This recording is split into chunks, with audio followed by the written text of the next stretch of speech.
Support for this podcast comes from Frito-Lay in the 2023 Snack Bracket Championship. The Frito-Lay Snack-It Challenge is underway, and fans are voting on their favorite snacks to crown champion. We're talking about prime-time matchups between the best 64 snacks in the land. Will Ruffles Ridges reign supreme? Can Doritos defend their dynasty?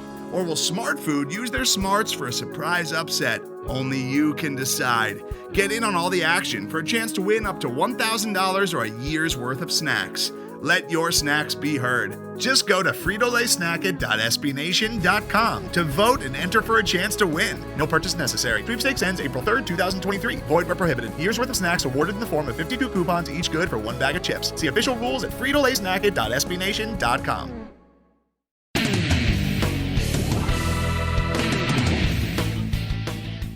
Welcome to the Black and Gold Banneret Podcast. Jeff Sharon, Eric Lopez, and Brian Murphy with you as UCF goes 1-0 in their first game of football season. And then, lo and behold, guys, we got a hurricane, but no games were canceled. It's a miracle. It's a Christmas miracle here in Central Florida. You don't want to count your eggs too early because it's only September. Right. In fact, the peak of the season is not for another few days. But it was a bullet dodged here for us in Florida.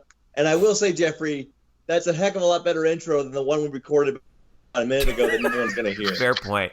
On a more serious note, we do want to send our thoughts out to our friends out in the Bahamas who suffered mightily for 2 days underneath Dorian, dealing with conditions that are just catastrophic. And make sure you, those of you who are out there, make sure you reach out to the Red Cross and see about donating to help out the folks in the Bahamas who suffered tremendously from the storm and got the brunt of it, whereas we, in general, very much lucked out here in Florida.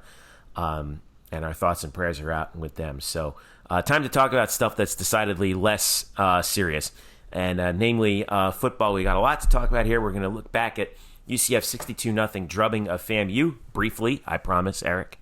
And we'll preview UCF taking on another in-state foe on the road, the Florida Atlantic Owls, on Saturday at 7. UCF playing their first FBS opponent of the season. And we got lots to talk about from a busy weekend in all the other sports as well. Big weekend for men's soccer. Went 1-1 against top 6 teams in the country.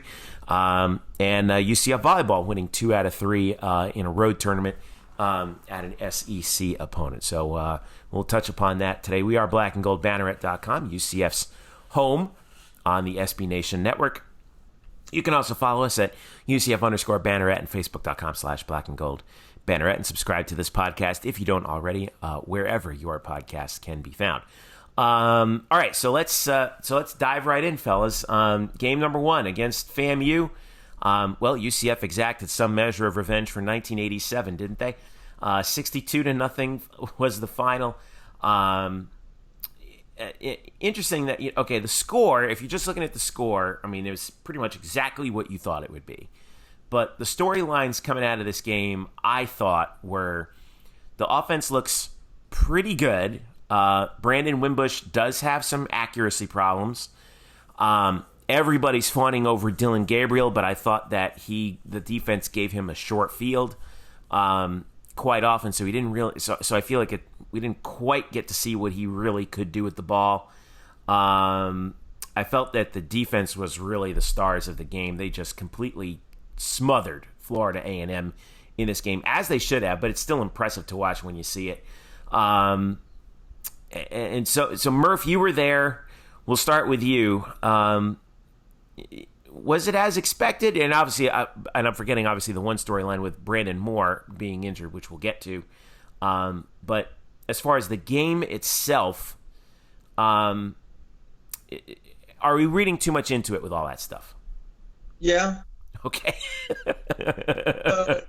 I mean, my whole takeaway from this game is I don't know how much you can take away from a 6-2-0 game against an FCS squad that is as bad as FAMU was that night. And, I mean, you can give so much credit to that UCF front four, whomever, is Brendan Hayes or Kenny Sunier or Brandon Wilson, Anthony Montalvo, Noah Hancock. That front line really played well. However, the FAMU offensive line is a sieve and is really embarrassing. So all of this has to sort of be judged on a curve of like, yeah, you crushed a team but really you should have crushed them. So it's not like you get extra brownie points for winning 6-2-0. It looks great, but I still don't know if we have a really good feel of what this team's weaknesses are, because their opponent for 1 week was just god awful. Well, I mean, I think a lot of fans out there in particular were expecting, an absolute total domination, everything looking on point, which, I mean, you're not going to get, and it's easy to nitpick. But Eric, you're good at nitpicking things. What was your takeaway from it? Well, first of all, yours truly did predict 62-0. So, you nailed it, man. That was fantastic. That being said, Slow I think clap. UCF could have gotten a tougher opponent if they would have played Miami Northwestern in the opener. Might have got a better test. I take nothing from this game. I throw it away. Nothing. I don't read anything to it. For people to, this is the typical, we're going to overreact to this. And they did what they had to do. They are superior talented to Florida A&M, as they should be. They are physically superior, which they should be. So they did what they were supposed to do. So I'm with Murph. I don't read anything into this. This doesn't mean I don't think we've learned anything about this team. I don't think to say, well, this defense looks great. Well, no, we don't know. We don't know. They haven't played anybody yet. So they did what they had to do. If anything, the disappointing thing is you lost a big key player of your defense in Van Morris. Now, that's, to me, the biggest to take away from this game is you lost a guy. You hate to lose players in games like this, especially where it gets out of hand, and he's a key factor. Now, the positive, and Murph, I think I want your thoughts on this, since you've obviously been out there in practice during this week. Van Morris, a key loss, but at least they have depth in that position that they could probably replace him. What do you think is going to happen now with Van Morris out for the year?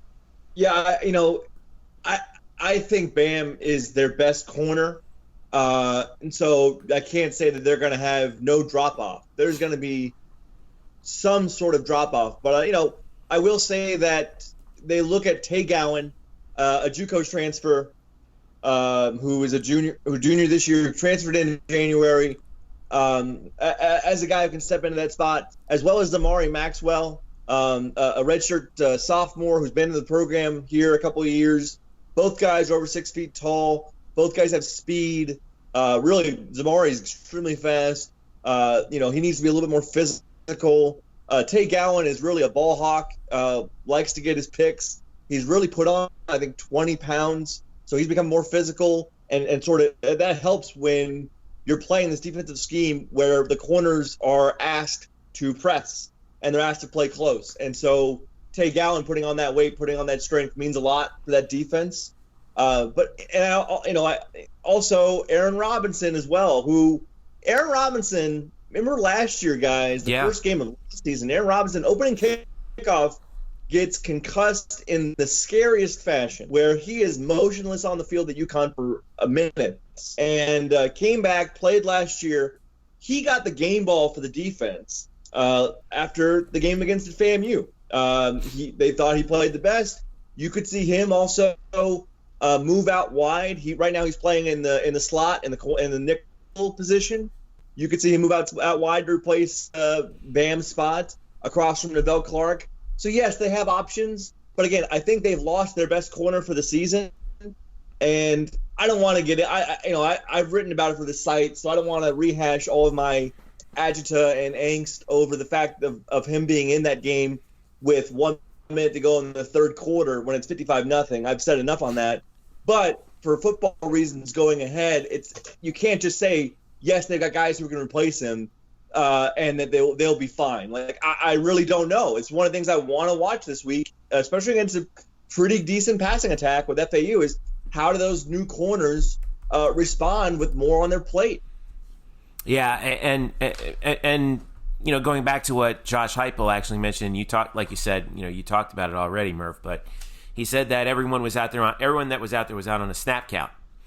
and Bam was very close to his snap count. You get the feeling like if he gets through that possession, that would have been it for him. It was just and that on top of the fact it was a play that didn't even count because the ball hit the ground. It was just everything about that play was just the worst case scenario, and it stinks. By the way, do we have any prognosis on Brandon Moore right now? Well, okay, so officially UCF has come out and said he has a torn ACL. But a few days ago, actually the day after the injury, he was in a wheelchair, being pushed around by his high school teammate Gabe Davis at his alma mater's football game, and Despina Barton from Spectrum News 13 spoke to some people there at I think it was Seminole, and said he dislocated his knee and tore his ACL. I am no doctor. It's hard for me to believe that he only tore one ligament when he dislocated his knee. So maybe we'll find out more about his severity of his injury later on. But the fact is, it doesn't really matter at this point. It's all sort of academic that he's gone for the year. Everybody knows he's gone for the year. Mm-hmm. Now it's about rehabbing, and it's a really strenuous rehab. I mean, you don't just come back from that right away and are 100%. It's going to be a long road for him. Yeah. So we wish him the best on his recovery. But like you said, wow, the depth back there, the recruiting that UCF has done these last 3 years under Scott Frost and Josh Heupel should be commended for, given the fact that they think, at least as of right now, that they think that they'll be all right. So, all right. So let's talk a little bit about. Well, here's the other thing I want to address before we go forward. The quarterbacks. I'm just going to put the numbers out there, sir, because this is the question that everybody's going to be asking. What do you think? What do you think? What do you think? Wimbush finished. Brandon Wimbush started the game, finished 12 of 23 for 168 yards and 2 touchdowns. Dylan Gabriel finished 9 of 13 for 127 and 3 touchdowns. Quadri Jones, by the way, has not thrown an incompletion in his UCF career. Yet, on Saturday, he was 2 for 2, 61 yards and a touchdown. All right. You guys I can hear you guys rolling your eyes right now. But do we have the shoots coming out of the ground of a quarterback controversy at UCF with Wimbush at times missing some open receivers, some throws it looks like he should have made, with Gabriel looking quarterback guru here, Merv. Jeff, like breaking down every freaking pass Wimbush did, like everybody else. Oh my God, it's a little left. With Gabriel looking really good. Although I'll tell you, Wimbush I thought was great with his legs. He had 8 carries for 42 yards. He was key on some picking up some third downs. I think that's really where Brandon Wimbush is so valuable. And then God only knows what's going to happen with Darryl Mack once he gets healthy. What do we make of this? Well, I will say, we agree at least on one thing, Jeff, in that Brandon Wimbush is a runner. I think we all knew that he had movement and could run and create plays with his legs. I thought his style, his fluidity, his agility was better than I expected. The way he swivels his hips, is able to really maneuver around defenders without really losing any momentum. That's like a running back. I mean, he looks like a running back with his agility, and in that body, it's 6'3", 230. It's pretty remarkable. He doesn't even look 6'2" out there, does he? Yeah, no. It's kind of funny. He doesn't. In that body, he should not be able to move as fluidly as he does. He looked really nice. Again, against whomever he was playing YMCA instructors. But I think people are a little too quick to jump to people want Dylan Gabriel to start for this team. Let's be honest. Okay. Dylan Gabriel is the darling of this quarterback group. People want him to start. The fans see Mackenzie Milton in Dylan Gabriel. They love the story, the connection. They and he feels like their own, right? He is a UCF product. Brandon Wimbush is a hired gun brought in from Notre Dame. So really there's more of a Dylan Gabriel is our guy sort of feeling. So I think there is a desire to really harp on anything that Wimbush does wrong and look at that and say, oh, see, that's why Gabriel's got to get in there. So let's be clear. Brandon Wimbush wasn't perfect in this game. certainly everyone wants to point out that he missed, 2 or 3 guys deep down the field who were wide open. I get it. I understand it. However, the news flash there is that's not going to stop as far as him attempting those throws. Right. They're going to want him to continue to throw balls deep down the field. He's got to show that he can hit them. It was only one game. Let's see if he can hit them going forward. Secondly, I thought he commanded the offense really well. Really smart with his really smart with his ball decisions. Sorry, I dropped my computer. Really smart with, yeah, I know, right? Really smart with just how he ran the offense. I thought his footwork, as has been harped on a lot by us through camp, was still not very good. He looked a little nervous at times. I felt like he had the happy feet because he was nervous. Did you get that? I wrote about this. I wrote about this for the site in my my 4 answers column, where I thought at least on a couple plays he was almost like he wasn't finished with his drop yet after the snap, but by the time he chose to throw, he just did not set his feet and throw, and he had passed his sail on him. However, Dillon Gabriel also had guys who were just blown wide open by bad coverage. So yes, it's nice he made the throw, but he had some ridiculously easy throws due to the bad defense, and also he missed a couple of guys who were absolutely wide open as well. He missed throws that we can overlook because I guess he had a higher percentage of completion, so people want to overlook the mistakes that he made. I think my overall point that I'm trying to make is let's not jump to conclusions after one game against a sorry opponent. I want to see this play out. I think Wimbush played pretty decently, and I think Gabriel played pretty decently. But it's not like one was supremely better than the other. Yeah, no, I think you're absolutely right. And I want, I thought that Wimbush did look nervous. I think in particular on that first drive. I think that's kind of why he may have missed a few throws. I agree with you. His decision making, I thought, was excellent. His running ability is just on display for everybody. I think that, once he's able to settle down, he's in a completely new environment. I think he wanted to come out guns blazing.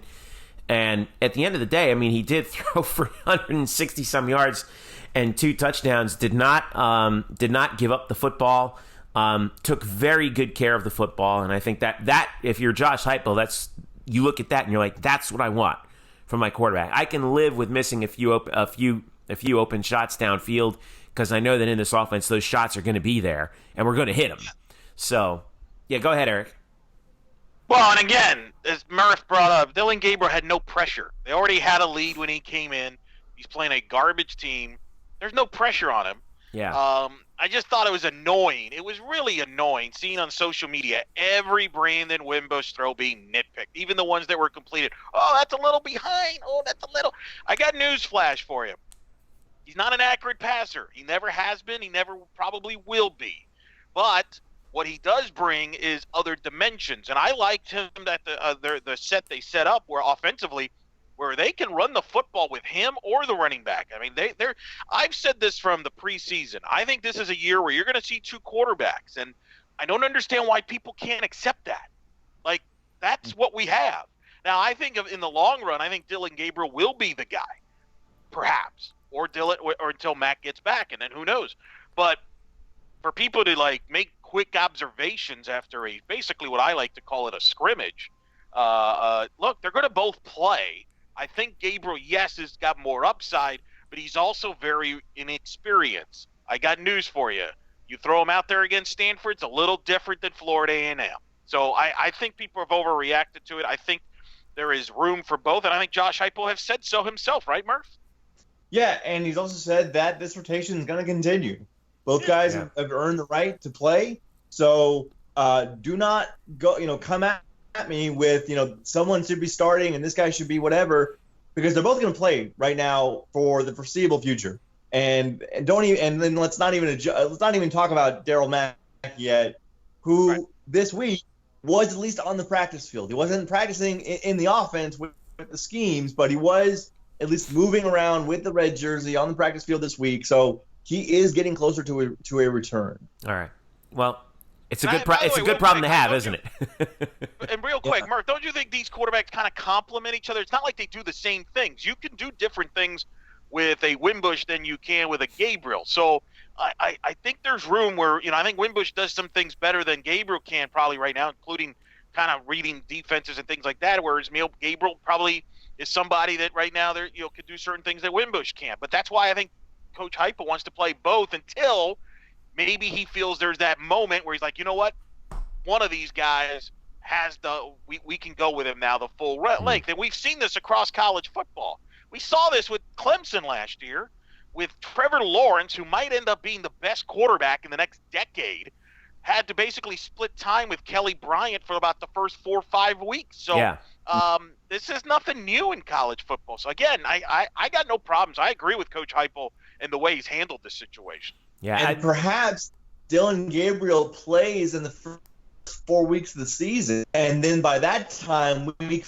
5, Darryl Mack could come back, which would allow them to keep their 2 quarterback rotation, but also redshirt Gabriel, just throwing that out there. Which, a lot of options. I think one of the things that we're going to find is, like, as they step up in competition, we're going to take a break here in a second, but as they step up in competition, especially this week from FAMU to FAU, we're going to see, if that's true, if what you're saying, Eric, is true, that, they each bring their own dimension, well, the defenses know that. And are we going to see them stack the box against Wimbush and dare them to throw and then see what happens there? Are they going to sit back and play the pass against, if they see Gabriel out there, and then see what UCF does with running the ball?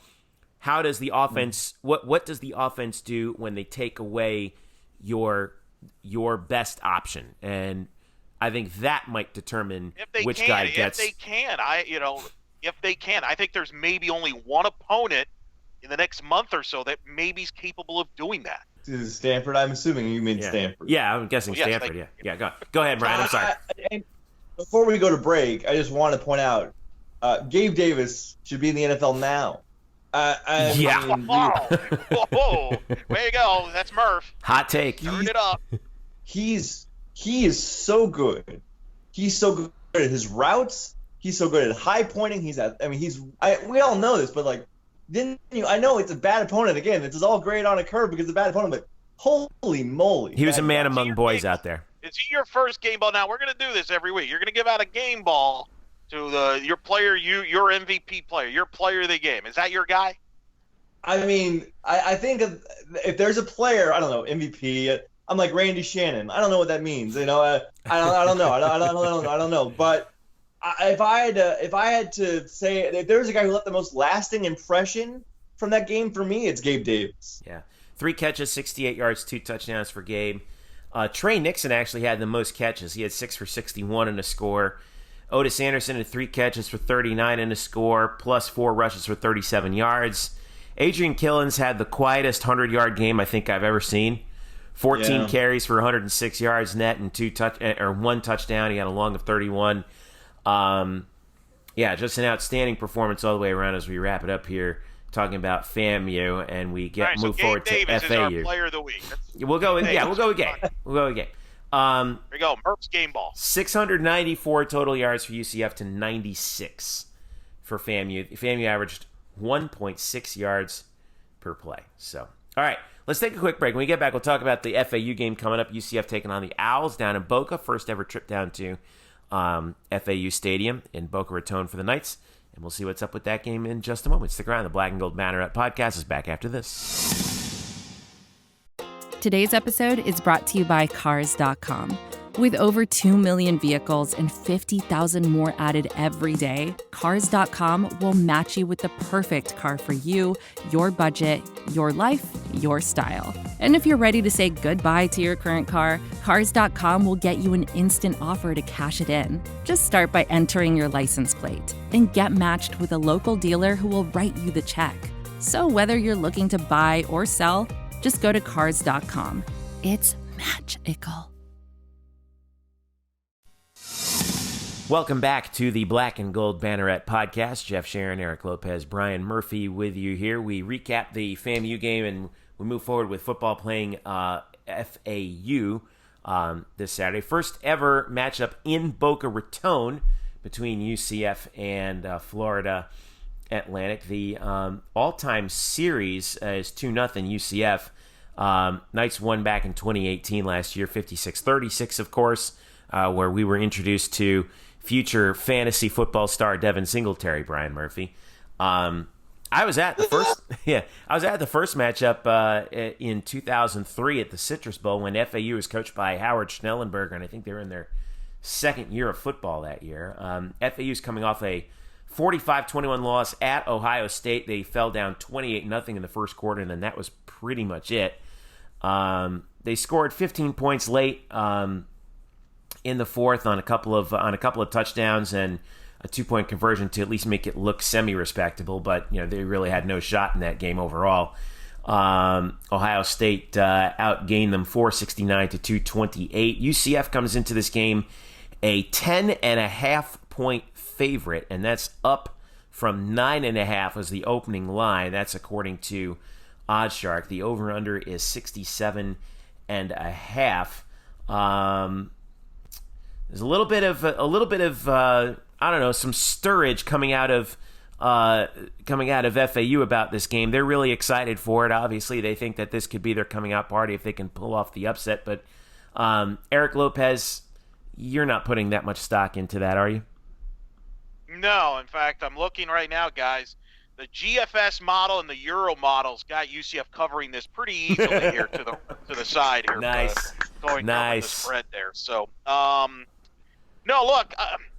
Here's the thing. I mean, FAU gave UCF a good game last year. Here's the thing. Who's going to replace Devin Singletary is one of the big questions at FAU. Is it going to be James Charles, Larry McCammon?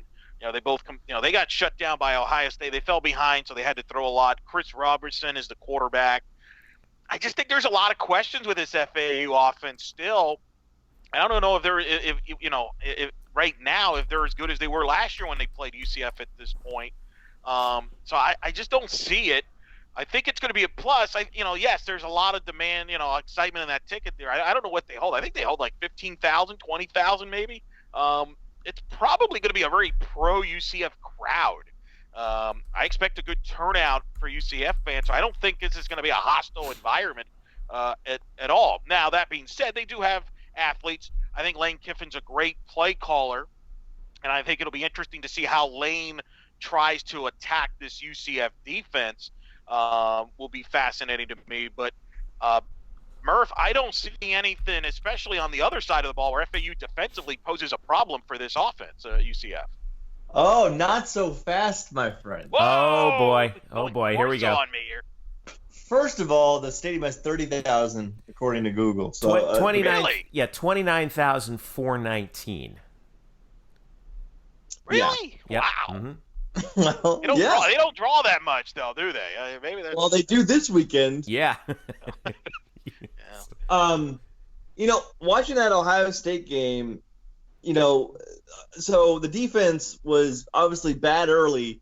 How bad? Well, they had 2 touchdowns from Ohio State that came on just completely, absolutely blown naked assignments. Like the defense the secondary, which is experienced, did not know who was covering who and just left guys alone. It led to quick touchdowns, and that was awful. However, if there was one aspect of that Ohio State game that I think FAU fans are probably most impressed about and should be, it's that's their defensive line, which there was a lot of questions about that defensive line. They lost, a lot of just starters and guys from their 2 deep from last year's team to this year. But really, for large portions of that second quarter, third quarter, they really abused the Ohio State offensive line. And they really did. They got penetration from all angles, A gap, B gap, out wide on edge. I thought that was really impressive. I'm not going to be here and say, well, they outscored them 21 to whatever it was, 21-14 in the second half or the last 3 quarters. Like that's such random endpoint stuff that I don't care about that. As much as and their offense early on was so bad. Robinson looked scared. He did not want to make any tough throws at all. There were some drops. The offensive line couldn't open up anything for their running backs. So when it was bad, it was really, really, really bad. Let's not sugarcoat that. But I think that defensive line is something that maybe people didn't expect. And I think that's going to be something to watch certainly in this game is, how does UCF's offensive line, certainly a big test because that's a good offensive line. How do they deal with that defensive line that's going to send you a lot of pressure. They're going to send you a lot of blitzes, a lot of guys from different angles. So I think that is one thing that I'm kind of intrigued to see. Chris Robinson last year for FAU, their quarterback against UCF, was 13 of 26 for 124 yards, 1 touchdown, and 3 picks. Obviously, Singletary was the story. He ran for 3 touchdowns, 131 yards, and FAU scored 36 points. This is a game that, I remember it being a bit of a nail biter, right? I mean, it was. I forget what it was at halftime. I'm actually trying to pull up the score from. Or at halftime, it was 21-17 UCF. Before the Knights scored 3 touchdowns in the third and basically put it on ice. But I think a lot of people thought, oh wow, this could have been a real issue. There were almost 1,000 yards of total combined offense between the two teams in this game. As far as, by the way, I thought this was interesting as far as tickets were concerned for this game, and this shows you the kind of ticket that UCF has become. Cheapest ticket available, guys, for this game, according to StubHub, as of this recording on Wednesday night. You want? You want a closest dollar figure? What section is it? Section 133, lower end zone. So that's probably like $100. Eric? Yeah, 150 maybe. Actually, $63. Well, that's not bad. Not bad, but I mean, you're still talking about there's some high demand for these games. We got a lot of and I think a lot of it has to do with a lot of UCF fans coming down. And let's give some credit to FAU. They know that this is a big game for them as well. I guess, what do you want to see, Eric? I'll go with you first on this. What do you want to see on both sides of the ball from UCF in this game? Do you want to see? Let me piggyback. Defend Murph on his point about the FAU defensive line. The defensive line coach at FAU is Lance Thompson. He should be a familiar name. Former defensive coordinator here. Yeah. Yeah. So maybe we shouldn't be surprised that their defensive line's a little better than we think. We'll see. The big thing is, I want to see, Murph brought it up, how is this UCF defensive line going to handle the FAU offensive line? Can they put pressure on Robertson? Can they stop the run? Because one of the reasons why that game was closed for a while last year was because FAU really controlled the line of scrimmage with their offensive line and Devin Singletary. And they were able to run the ball at UCF and really gash them. So I'm curious to see now, without Devin Singletary, if FAU's offensive line can outplay the defensive line for UCF, which we still don't know how good they are. So I think that's the big thing here in the line of scrimmage there from that standpoint is, can FAU, because I don't think Lane and his offensive coordinator, who by the way is Charlie Weiss Jr. Yes, Charlie Weiss Jr., the son of Charlie. I don't think they want to get into a shootout with UCF. No, I don't think. No. I think they want to win the time of possession, shorten the game, and then obviously protect the football. But I don't think you want to get into you're not going to win a 55-40 game. If UCF has a ton of possessions in this game, they will outscore FAU. They just have better athletes, offense and skill position players. But if FAU can, the problem is FAU is designed to run fast. Yeah, they are designed to get snaps off every 15 seconds. That's the way they run their offense. So, in a way, they mirror each other. And so, I don't know if they're going to go out of what they do best or what they do naturally. To sort of thwart UCF. I think the stat to look at in these type of games is third downs. Who gets off the field, right? That's going to be – both teams are going to get gashed. So the question becomes, can UCF get off the field enough to give their offense enough possessions or vice versa? That's going to be the key, because that was what hurt FAU last year. They couldn't get UCF off the field in the second half. So for FAU – The theory behind that is, if the other team struggles offensively, gets some 3 and outs, you can wear out the defense. And I think to your point, Murph, part of Kiffin's philosophy is tries to wear down the defense by going fast. I just don't think that works in this particular matchup, because I think UCF has enough depth and they're equipped to playing a team that's up tempo. So again, if FAU doesn't block UCF up front and doesn't control the line of scrimmage, they're going to have a lot of 3 and outs quick. And that's going to give UCF a lot of possessions, and I think they will wear down FAU's defense up front as this game goes. So we had 92 points in the matchup between these two schools this year. The over-under this year, or last year, the over-under this year is 67.5. What do you guys think? Are they going to be over or under last year's mark of 92 points? Oh, I'll go under that. Okay. Eric, what do you think?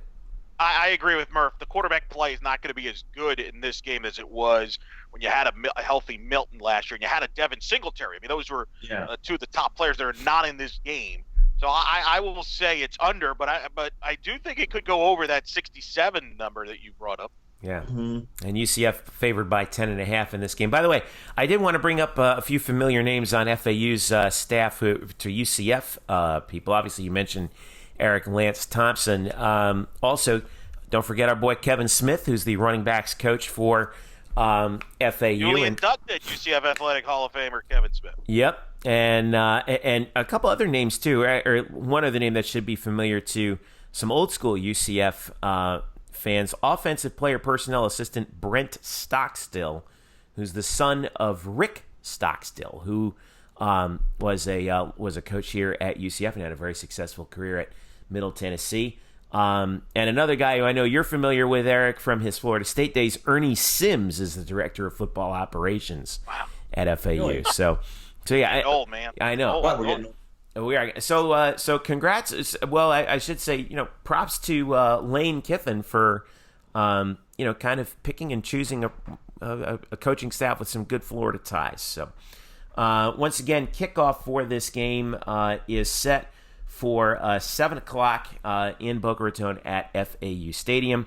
Television will be CBS Sports Network. Carter Blackburn on play-by-play, along with Aaron Taylor. Aaron was the analyst for the Thursday night game against FAMU, coincidentally. So he's at least familiar. Jenny Dell down the sideline. Yep, Jenny Dell down there. So it should be quite a matchup down in Boca. It'll be interesting to see. I'm looking forward to seeing how many UCF fans, especially UCF grads in South Florida, make it up to Boca for this game. And how do they show out in this game? So it should be really fun to watch. It should be an interesting atmosphere for certain. Probably I don't know if it's the largest game, if it's the biggest game in FAU's home history. I know they played Miami there before, but it should be one of them. I would say the Miami game. Plus, I think they had a game there where didn't they? They hosted the conference championship game a couple years ago where they won the CUSA title. That's right. Yeah. As well. Plus, I think they had a playoff game when they were in 1AA there. I think. I don't know if they hadn't built the stadium by then when they were in 1AA. They were still playing. They played some games in old Lockhart Stadium. Believe it or not. I will say this real quick about the game. UCF needs to get off to a good start. Yep. If FAU could get off to a fast start, let's say jump on them early, now all of a sudden, hang around a little bit. Yeah, now all of a sudden there's more scrutiny about, which quarterback's in this game at this point and things like that. So I do think UCF needs to get off to a good start here. I think if they can, they can blow them out. If FAU, though, gets off to a good start, because FAU's going to have a lot of emotion. I expect a lot of penalties in this game because that tends to happen when two Florida teams play. I would know. I was just at one of them between Miami and Florida. So I expect that because there's going to be a lot of emotion. There's going to be a lot of trash talking, a lot of guys that know each other to play to get with each other and against each other.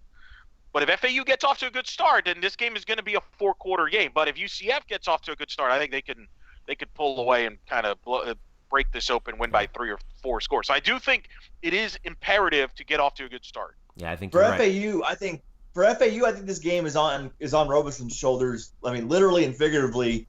They wanted to run the ball last year with Singletary, but I really don't think they can win this game running the ball. I think Robeson's really going to need to carry them. They have one of the best tight ends in the country, Harrison Bryant. I think that connection is going to be used early and often to sort of test that UCF linebacker safety depth. And again, they're going to have to. I'm sure they know about Brandon Moore's injury, so they're going to try to attack that outside and see what those guys are doing out there. And so I really don't think FAU's road to success in this game is on the ground. I really think it's through the air consistently. And I don't know. I really do not know if Robeson's up to the test. Well, that's the problem. I think that's their best. But I think that's their best chance at victory here is not necessarily outscoring UCF in the sense they need to score 50 points, but that if they're going to win, I think Robeson's going to have to be the star of the game by far. Yeah. I think Well, and a guy like a Brandon Robinson, who's the redshirt sophomore from Jacksonville, wideout, who's might be their best receiver potential among them. You mentioned the tight end. Those guys got to make some plays. They're going up against UCF strength, the secondary, and that's why, Murph, I don't know if FAU. I just that's the problem I have with this game. That's why I don't really think FAU's a threat, because I don't disagree with you. I just don't think Roberson's good enough to do that, and that's why. Last year I think they were better equipped. If they would have had last year's situation with Singletary, if Singletary was still here with an offensive line, I think they would be more of a threat, because with Singletary being in the backfield, that would create opportunities for the quarterback position. I don't know if it's there right now. That's the concern I have. That's why I just don't know if they're a legit threat to UCF this week. All right. Well, we're going to find out, and I do think that quick start is going to be definitely a key for you, like you mentioned, Eric, because it's when you talk about that emotional environment, if FAU takes that first ball or takes that first possession, jumps up 7-0, come up with some tricks. Yeah, he's going to have some tricks up his sleeve. Right? Yeah, exactly. But then what do you do? But the trick for UCF is, if you do get punched in the mouth early, I think back to the Cincinnati game last year. Come back and hit them right back in the mouth, and then see if your special teams can carry the way. And then if you get out on top quick, 7-0 on that first drive, or go up 14-0 real quick, you can take the air out of their sails really quickly. So that I think will be a key. Again, 7 o'clock kickoff on CBS Sports Network, and UCF is a 10.5 point favorite, at least as of this moment, with 3 days to go before the game. All right, Murph has got to go, but Eric and I are going to stick around. Coming up next, we'll take a look at some of the action in the other sports as well for UCF. Volleyball, men's soccer, women's soccer. Golf had a pretty good weekend as well. We'll take a look at that and debut a new little feature, our 3 stars of the weekend as well for UCF. Stick around. The Black and Gold Banneret Podcast is back after this. Welcome back to the Black and Gold Banneret Podcast. Jeff Sharon and Eric Lopez with you here as we wrap up our show here from at the end of Labor Day week and the end of Hurricane Dorian passing through. No UCF events were affected. Feels weird to say that. I know it's kind of odd. Like we really lucked out, but there were some big events last weekend, and we start with men's soccer, who split their 2-game slate up in North Carolina to start the season. They lost 2-1 at Wake Forest, number 4 Wake Forest, on a goal in or rather they did get a late goal from Gianluca Arcangeli to get within 1, but Wake Forest comes out with the victory. But a couple days later, they go down the way to Chapel Hill and knock off number 6 North Carolina 2-1. And in a huge game where they had to come from behind in the 62nd or 63rd minute, Arcangeli got his second goal of the weekend to tie it up, and then 15 minutes later, Cal Jennings on assists by Yoni Sorokin and Luis Perez. You get used to hearing that. Got the game winner in the 78th minute, and UCF was able to hold on for a victory over a top 6 team. They don't go anywhere in the coaches poll. RPI is not really out yet, but they don't go anywhere. They stay at 15, which I thought was really kind of curious. After you beat one top 10 team on the road, and you lose to another by 1 goal, but. Gianluca Arcangeli was named Player of the Week in the American for his 2 goals in 2 games, and UCF is off to a 1-1 start as they come home to face Penn State to start the home side of the slate Friday at 7. Eric Lopez, but that was a huge win at North Carolina for head coach Scott Calabrese and his guys. After that. You lose that one goal game to Wake Forest, and it could be easy to, kind of fall apart a little bit. But that's got to be a huge confidence builder, right? No question. You beat.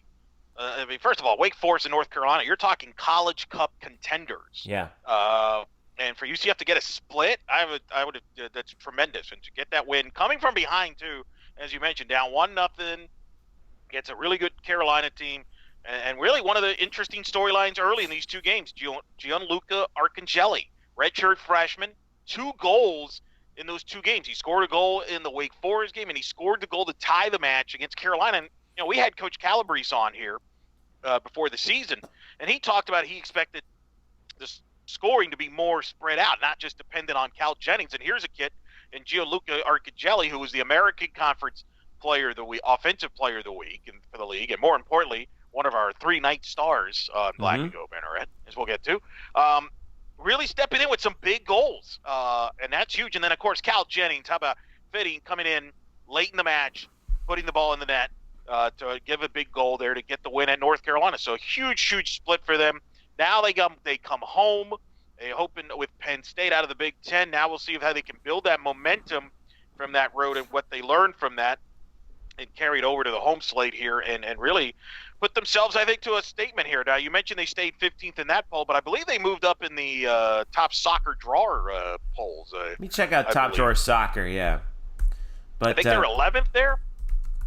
I actually haven't pulled it up yet. I'm going to try and pull it up here on the rankings. Yeah, they do that. So they moved up to 11th there, and I know that because I follow them very well. They're very good. They cover the sport very well on that. But I think what that win tells you is this team's legit. This team is a legit team.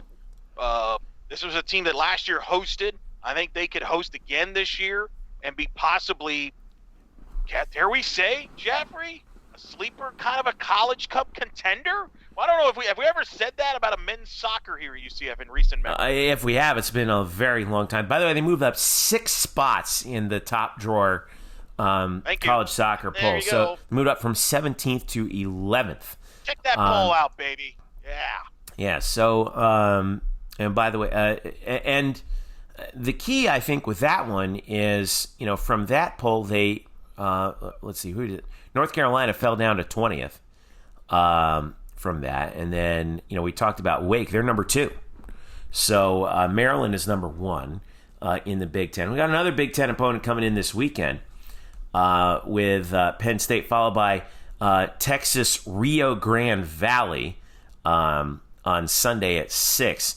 UTRGV, which sounds like a sounds like a type of bullet train out that you get in France or something. But those 2 games will be on UCFKnights.tv, and then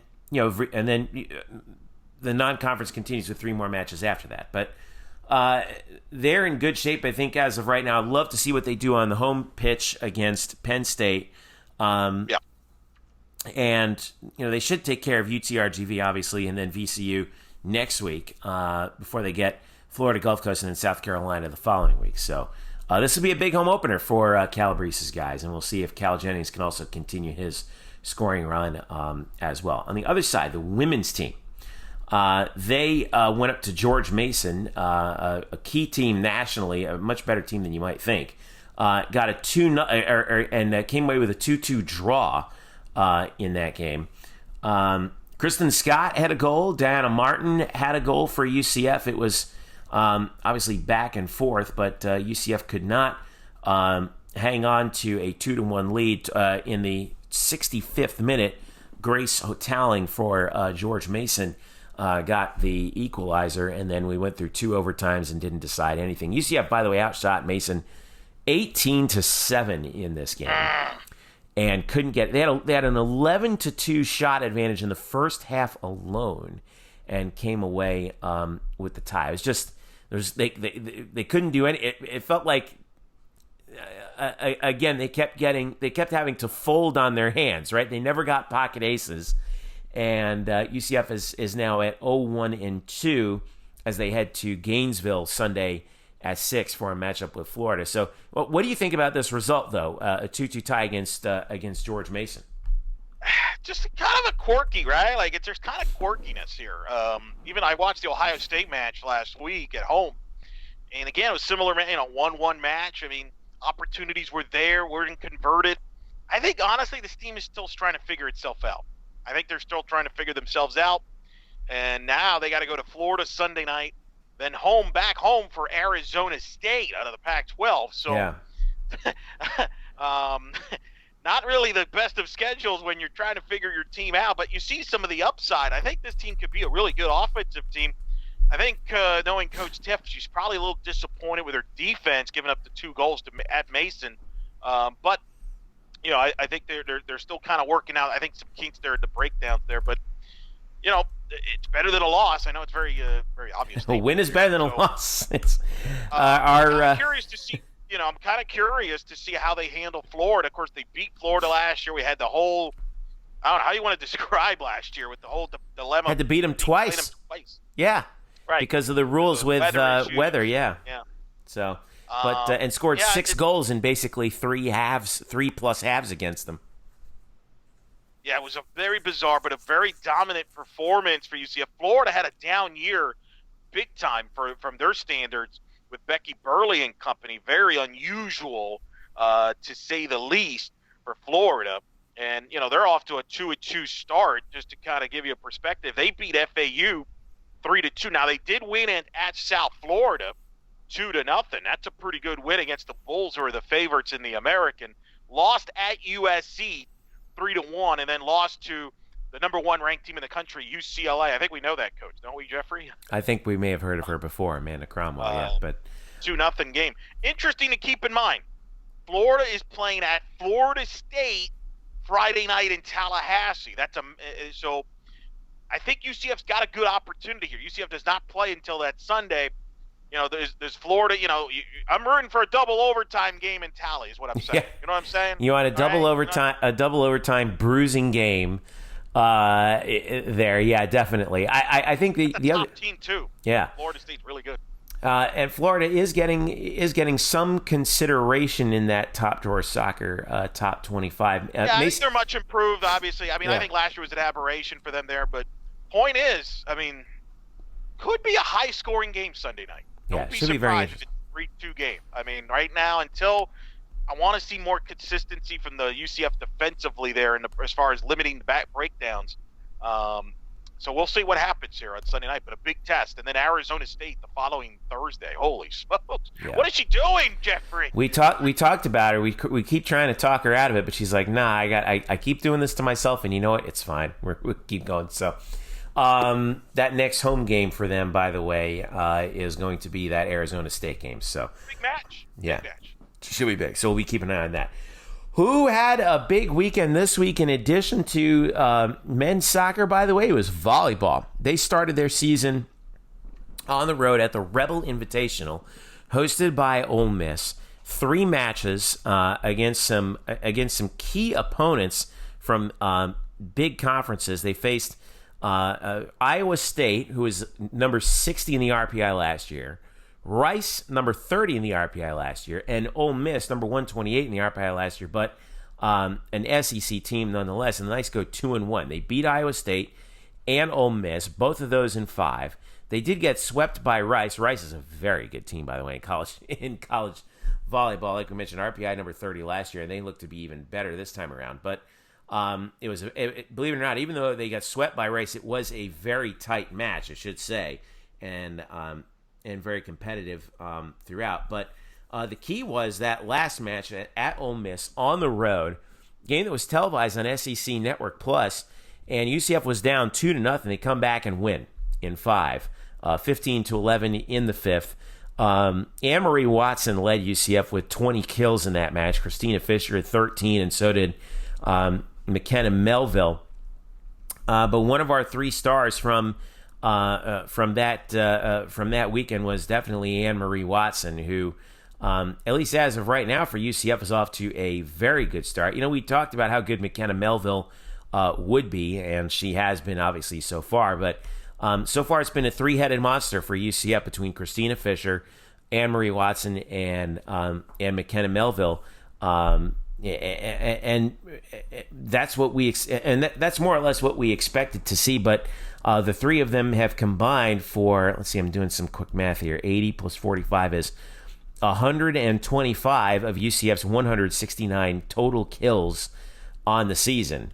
The Knights are hitting 240 as a team and holding their opponents to 199. So And they're keeping their errors down, which is also very key. So, but to get that win over Iowa State, a Big 12 contender, and to get the other win also over Ole Miss in the SEC is just tremendous. And let's also pour one out for the defense as well. Mackenzie Cookmaner, who is the graduate school transfer, who's been outstanding on defense, leads the team in digs with 58.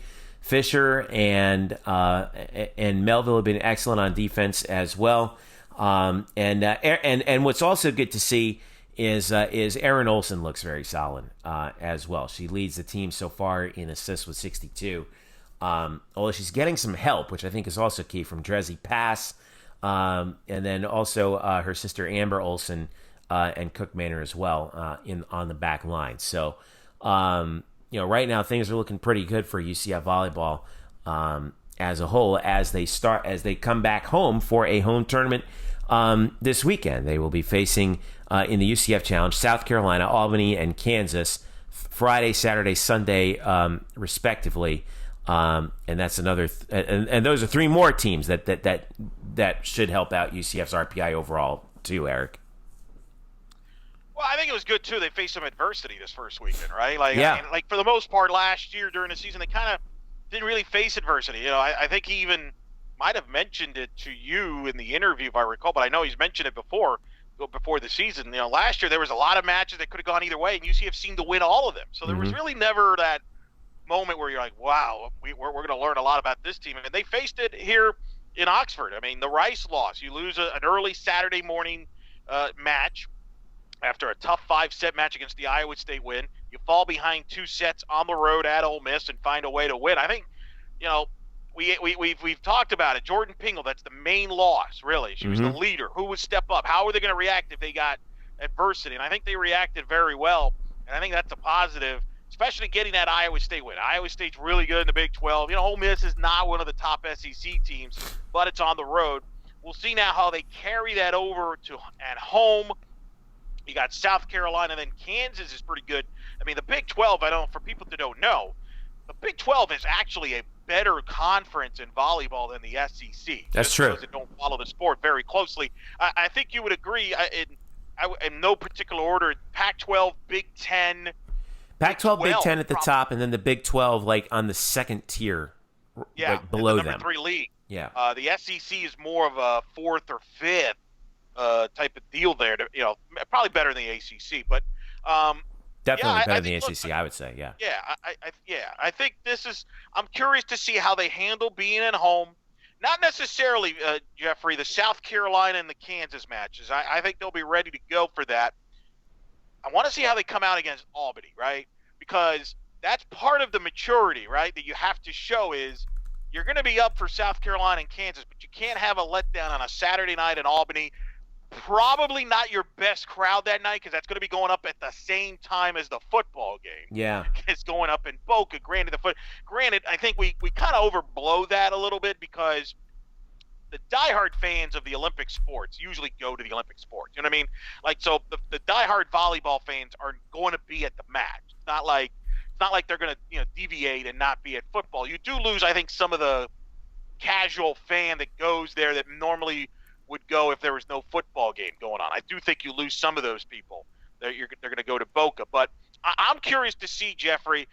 Obviously, South Carolina and Kansas we're going to pay a lot of attention to, but I want to see how they come out against Albany. Do they come out locked in, take care of business, or do they struggle a little bit? Do they have because I do think the Rice is very good. You brought it up. It's very good. But that felt like a letdown after Iowa State a little bit, didn't it? A little bit, but I don't think we should take away too much from Rice and how good that team is. I think they might very well win Conference USA. And now I think you're right about Albany.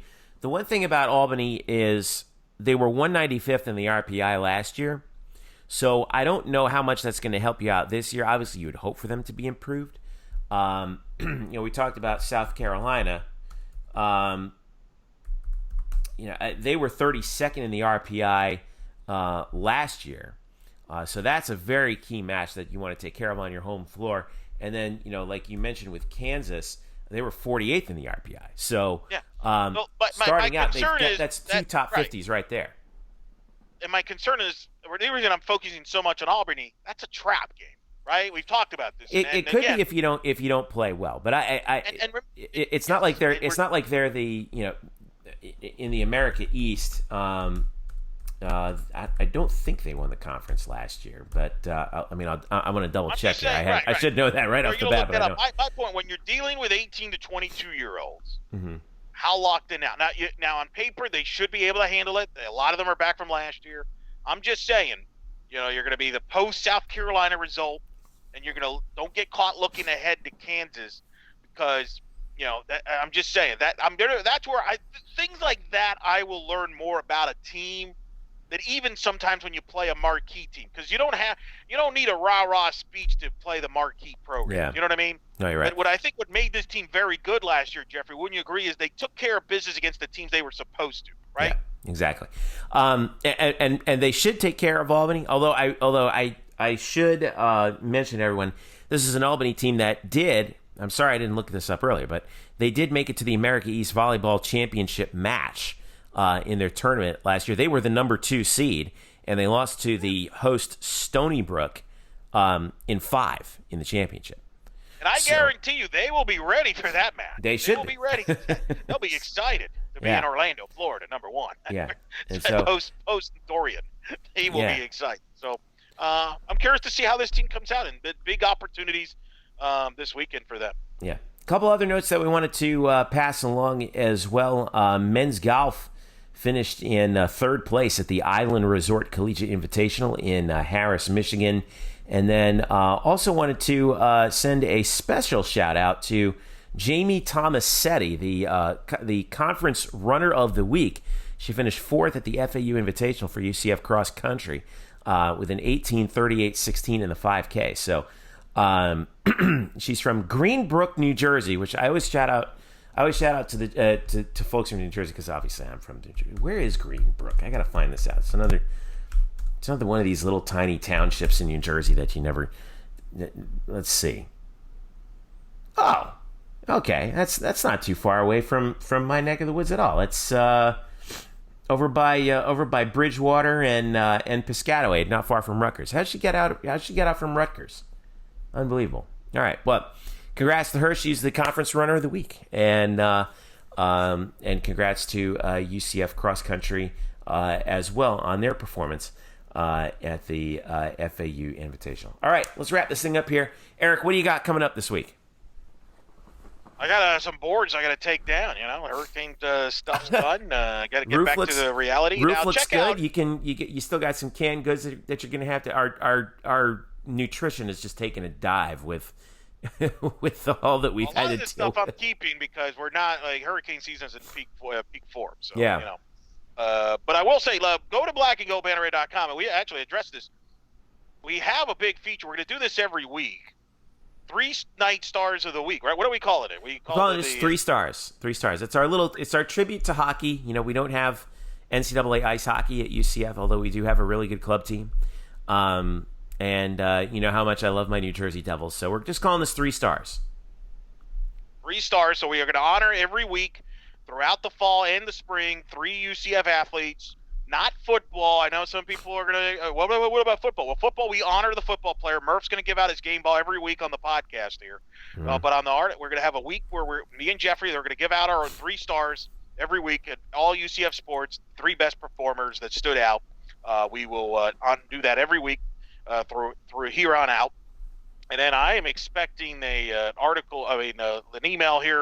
We're going to do our round table, right, for FAU. I'm just going to let you know the score like I did for FAMU, so you guys don't have to worry about it if you as far as the game is concerned.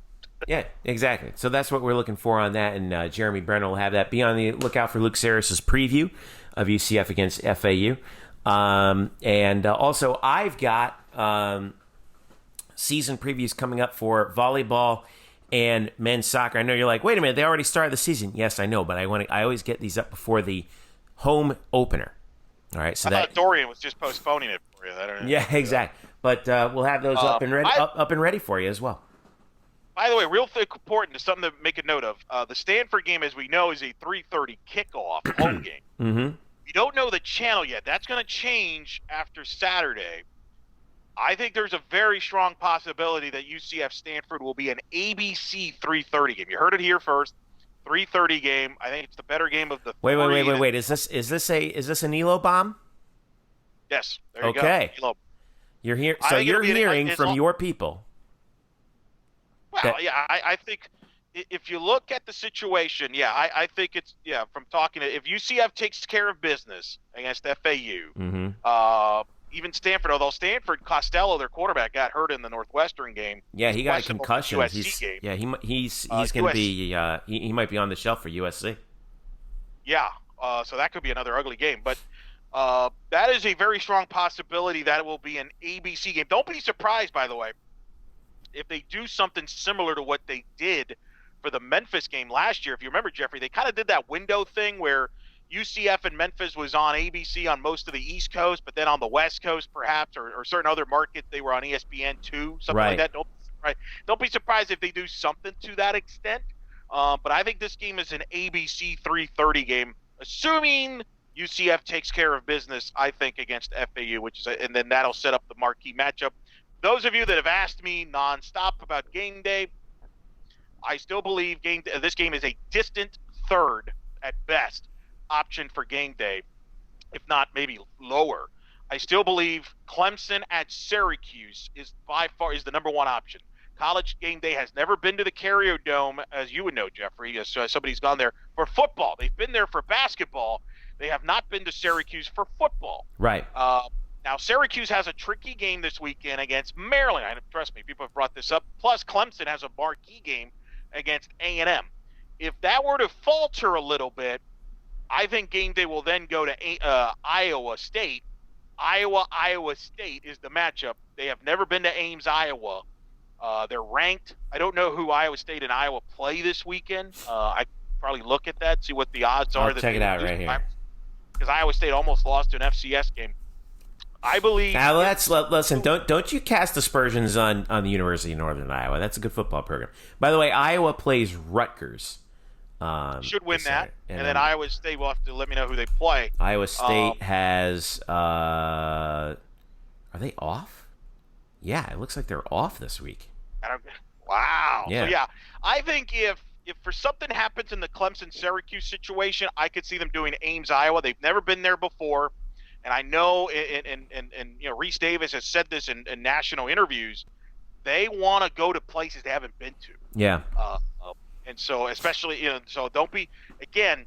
And they also that's a very good environment game. You know what I mean? It's because it's obviously an in-state rivalry and everything. Yeah. But it's like that state shuts down for that game, and I think they like getting that game. I actually personally think that game should be the favorite over Clemson. Well, remember, as you know, Clemson-Syracuse is going to be the ABC primetime game. So Herb Street's going to call that game with Fowler. If Clemson and Syracuse takes over, then basically they don't have to travel. That's one less. I'm a cynical Syracuse. I'm a cynical Syracuse fan. I'm like, how are they going to blow it this week? They might though, right? Because they didn't look great against Liberty. No, they won like 24-0 or something like that. Yeah, 24-0. The quarterback, right? They got to replace Dungy. Yeah, Dungy's hurt, but they're at Maryland this week, and this Dungy moved on. Excuse me, he didn't get hurt. He graduated, but they're at Maryland this week, and I'm looking at that. I'm like, this just reeks of a trap. But anyway. That's I a want trap. to bring those scenarios right up. there. I know UCF fans are going to have been bombarding about that for a while, and I've talked to plenty of people about it, and I feel very strongly about it that they are a distant third in this. And I really do. I think it's real simple. If Clemson and Syracuse wins, they're going to be at Syracuse for game day. Yeah. If Syracuse loses, they would probably consider going to Iowa State. Yeah. I think that's it. I think those are their two choices. I think you're right about that. So, all right. And then we've got all that coming up for you right here on blackandgoldbanneret.com. We also have, make sure you follow us on Twitter at UCF_Banneret, Facebook.com/blackandgoldbanneret. for all the latest updates. And once again, make sure you follow all of us individually. Jeff_Sharon, Eric Lopez Elo, Spokes_Murphy, Luke Saris, SPN, Jeremy Brenner on Twitter as well. For all of us here at Black and Gold Banneret, I'm Jeff Sharon saying thank you so much for listening. This has been the Black and Gold Banneret Podcast. We'll catch you next week. Enjoy the game down in Boca.